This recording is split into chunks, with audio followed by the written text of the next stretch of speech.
ફોજદારી કાયદાની જોગવાઈ મુજબ જ્યારે કોઈને પણ ગુનેગાર ઠરાવવામાં આવે ત્યાર પછીનો તબક્કો છે કે એને કરેલ ગુનાહિત કૃત્ય બદલ એને કેટલી સજા કરવી જોઈએ.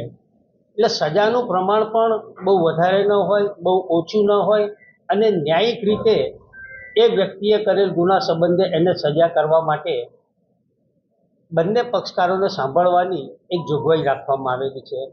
તે જોગવાઈ અનુસાર આજ રોજ કસૂરવાર ઠરેલ આરોપીઓને કેટલી સજા કરવી એ બાબતે બંને પક્ષકારોને સાંભળવા માટે રાખવામાં આવેલી. સરકાર તરફે દલીલ કરવામાં આવેલી કે આરોપીઓ વિરુદ્ધના 2 તહોમતમાં મહત્તમ ફાંસીની સજા છે, પરંતુ કેસના સંજોગો જોતા આ કેસમાં ફાંસીની સજા આપવી કદાચ નામદાર કોર્ટ ન્યાયોચિત ન ગણે.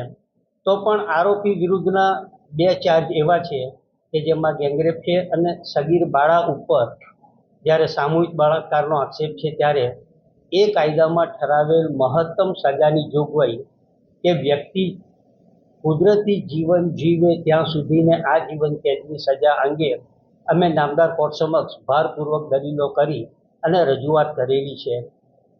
બચાવ પક્ષે પણ દલીલ કરેલી છે કે ભાઈ એ 35 વર્ષની ઉંમરના છે, યુવાન છે, પરિણીત છે, એમને પણ નાના બાળકો છે. જેના જવાબમાં પણ કહેવામાં આવ્યું છે કે ભાઈ એ પરિણીત હતા, એમના નાના બાળકો હતા, સામે ભોગ બનનારનું પોતાનું પણ જીવન હતું. એ પોતાની કારકિર્દીની પોતાના જીવનની શરૂઆત કરી રહેલી હતી અને કુમળી વયે આવા ગુનાનો ભોગ બનેલ છે.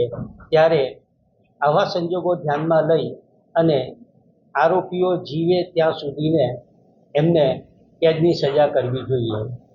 નામદાર કોર્ટે બધી પક્ષકારોને સાંભળી અને ચુકાદો લખવા માટે અને જાહેર કરવા માટે 31મી તારીખ નક્કી કરેલ છે.